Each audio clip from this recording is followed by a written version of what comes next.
हमने कई शहरों के बारे में किस्से कहानियों में सुना होता है और अक्सर हमारे मन में ये सवाल आते हैं कि वो शहर वास्तविकता में कभी थे भी या सिर्फ कल्पना है। तो आज हम आपको क्लियोपात्रा पैलेस से लेकर कहानियों का वो शहर जो कल्पना से सच में बदल गया तक टॉप 10 आश्चर्यचकित कर देने वाले लॉस्ट सिटीज के बारे में बताएंगे जो अचानक कहीं खो गए थे फिर जलमग्न पाए गए।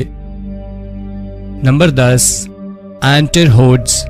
4वीं शताब्दी में इजिप्ट के अलेक्जेंड्रिया नामक शहर में बहुत तेज भूकंप आया था, जिसके बाद सुनामी भी आई, जिसके बाद क्लियोपात्रा के महल समेत एंटिरहोड्स नाम का पूरा शहर जलमग्न हो गया।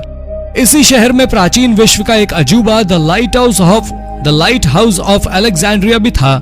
यह घटना क्लियोपात्रा की मौत के कुछ सदी बाद हुई और ये अफवाह फैल गई कि क्लियोपात्रा के महल को एक खाड़ी में 10 से 20 फीट पर जलमग्न कर दिया गया है।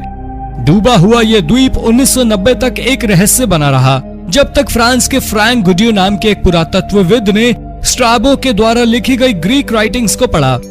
इसके बाद उन्होंने स्ट्राबो के रिकॉर्ड से मिली जानकारी के आधार पर गोताखोरों की मदद से इस खोए हुए शहर को ढूंढने का प्रयास किया, परंतु समस्या ये थी कि स्ट्राबो के रिकॉर्ड सटीक नहीं थे और उनमें गलत लोकेशन बताई गई थी।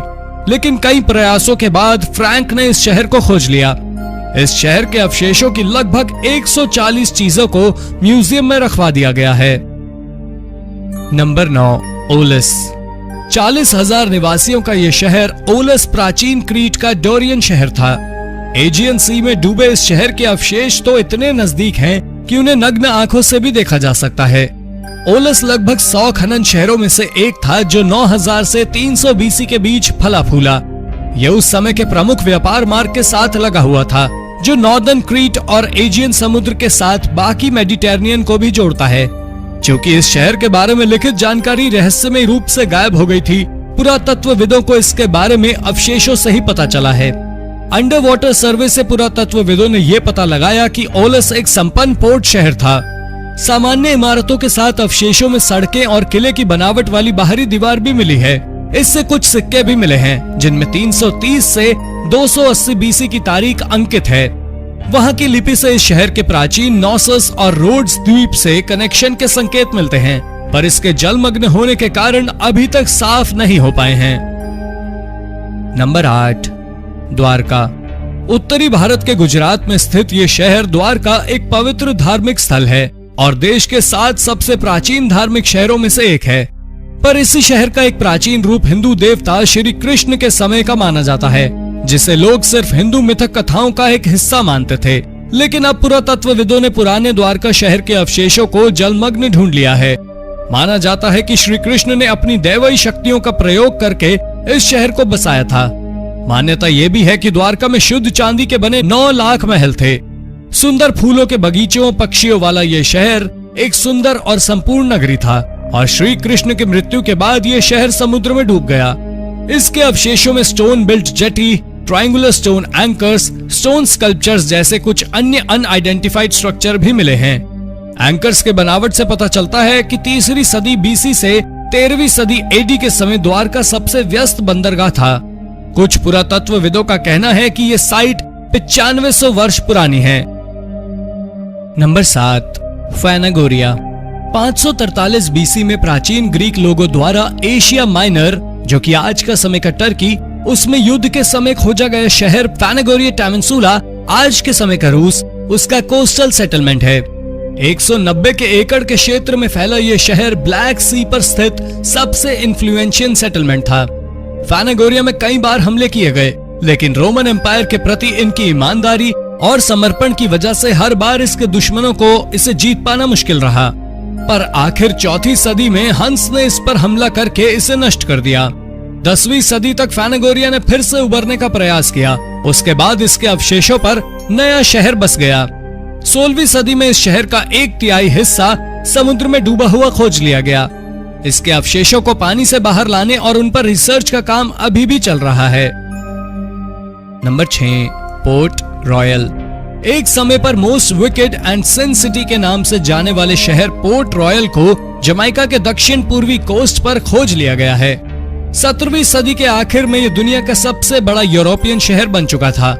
आज के समय का लास वेगास पोर्ट रॉयल की तुलना में कुछ भी नहीं है। शराब वैश्यवृत्ति वाले इस शहर का एकमात्र कंट्रोल हेनरी मॉर्गन के हाथ में था, जो 1665 में इस शहर का लेफ्टिनेंट गवर्नर बन गया। लेकिन पापों के इस शहर के दिन बहुत कम थे। 7 जून 1692 को 7.5 मैग्नीट्यूड का एक भयंकर भूकंप आया और रेत पर बसा ये शहर कैरिबियन सी में डूब गया। भूकंप के बाद आई सुनामी ने बचे हुए हिस्से को भी नष्ट किया। कुल मिलाकर 33 एकड़ का हिस्सा नष्ट हो गया। इस आपदा में 2000 लोगों की मौत हुई। शायद ईश्वर ने इस शहर को उसके बुरे कर्मों की सजा दी थी। नंबर 5, एटलेट याम। लास्ट आइस एज के बाद जब समुद्र का स्तर बढ़ना शुरू हुआ तो दुनिया डूबने लगी थी, जिसकी वजह से लोगों को दूर जगहों पर शिफ्ट होना पड़ा। उस समय डूबने वाले कई शहरों में एटलेट याम सबसे बेहतर तरह से संरक्षित की गई साइट्स में से एक है। हाइफा कोस्ट पर स्थित एटलेट की खाड़ी में यह शहर आज के समुद्र तल से 26 से 36 फीट नीचे करीब 9000 साल पहले स्थित था। मरीन आर्कियोलॉजिस्ट ने 1986 में इस शहर को खोज लिया और सन 2000 तक एक्सकवेशन का काम भी शुरू हो चुका था। यहाँ पर दुनिया के सबसे पुराने साफ पानी के कुएं मिले हैं। इस साइट पर 100 पौधे भी मिले हैं, जिनसे ये पता चलता है कि यहाँ के लोग पौष्टिक शाकाहारी आहार लेते थे। यहाँ के लोगों की औसत उम्र लगभग 50 वर्ष थी, जो उस समय की तुलना में बहुत अधिक थी।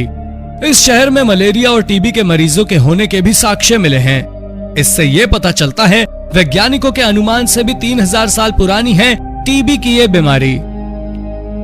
नंबर 4, पावलोपेट्री। पावलोपेट्री 3rd मिलेनियम बीसी से 1100 बीसी के बीच बसा लगभग 5000 वर्ष पुराना एक शहर था। ये ग्रीस का सबसे पुराना जलमग्न शहर है। ये दुनिया की सबसे पुरानी साइट्स में से एक है। ओशियनोग्राफर निकोलस फ्लेमिंग ने 1967 में इस शहर को खोजा था। उसके बाद निकोलस ने अपने कुछ मित्रों और पुरातत्वविदों के साथ दोबारा साइट पर जाकर इसके बारे में जानकारी इकट्ठी करनी चाहिए। उन्होंने पानी के अंदर जाकर इस शहर का नक्शा बनाया, जिसमें बिल्डिंग्स, सड़कें आदि थी। इसके बाद अन्य खोजों के दौरान इस साइट से 1000 से भी अधिक अवशेष प्राप्त हुए हैं। पुरातत्वविदों का कहना है ये शहर अपने समय में व्यापार का केंद्र रहा होगा। भूकंप के कारण इसका विध्वंस हुआ और फिर ये जलमग्न हो गया। Number 3, Lion City. China Atlantis Shicheng नाम का यह शहर लायन सिटी के नाम से भी जाना जाता है। ये शहर करीब 1300 साल पहले बसा था और क्षेत्र का महत्वपूर्ण शहरी इलाका था, पर अब ये जलमग्न है। 1959 में आई बाढ़ के बाद ये कहां गया किसी को नहीं पता था। ये शहर वूशी पहाड़ी के निचले हिस्से में ज़िशियांग प्रांत में शंघाई शहर से 240 मील दूर स्थित था। 20वीं सदी में जब एक हाइड्रो पावर प्लांट बनाते समय इसे ढूंढ लिया गया और फिर उनको और खोजने पर पूरा ज़िशियांग शहर मिल गया। 50 वर्षों से अधिक समय तक डूबा रहने के बावजूद ये पानी पे भीतर सुरक्षित था। शहर में जाने के लिए 5 द्वार थे। 5 टावर भी थे, जो कि काफी अलग था, क्योंकि आमतौर पर 4 द्वार होते हैं 4 दिशाओं के लिए। नंबर 2, महाबलीपुरम। 2004 में सुनामी के बाद भारत में समुद्र तट के किनारे अलग तरह के पत्थरों को देखा गया। काफी रिसर्च के बाद 10 साल बाद वैज्ञानिकों ने साइट पर एक प्राचीन बंदरगाह के खंडरों की खोज की है। नेशनल इंस्टीट्यूट ऑफ ओशियनोग्राफी के गोताखोरों, भूवैज्ञानिकों और पुरातत्वविदों की एक टीम को 6 तट मंदिरों में से एक के खंडर मिले, जिनमें 10 मीटर लंबी दीवार सीढ़ियों की एक छोटी उड़ान में डूबे हुए थे और लगभग 27 फीट गहरे तटरेखा से 800 मीटर की दूरी पर सी बेड पर छितरी हुई पत्थर की चट्टानें। माना जाता है कि संरचनाएं लगभग 1100 से 1500 साल पुरानी है। NIO की समुद्री पुरातत्व यूनिट के प्रमुख राजीव निगम के अनुसार गोताखोरों के लिए कई संरचनाओं को पहचानना मुश्किल था, क्योंकि वो मोटी जलीय तत्वों से ढके हुए थे। ईंट की संरचनाएं भी मिली, जो संगम अवधि 300 BC से 200 AD की है। उन्होंने ये भी कहा कि समुद्र के स्तर के पैटर्न के इतिहास का अध्ययन करने से पता चला है कि समुद्र स्तर आज से लगभग 3500 साल पहले कम था। इस तरह के अन्वेषण धीरे धीरे मिथकों को सच साबित कर रहे हैं। शायद संरचना समुद्र के स्तर में वृद्धि के कारण डूब गई होगी। नंबर 1, सिमाना। लगभग 2000 साल पहले सिमाना का प्राचीन शहर मछुआरों का एक छोटा गांव था, जो केकोवा के निर्जन द्वीप के पास स्थित है, जिसे आज के समय में Antilia Turkey the Asian settlement भी प्रमुख व्यापारिक जगह थी।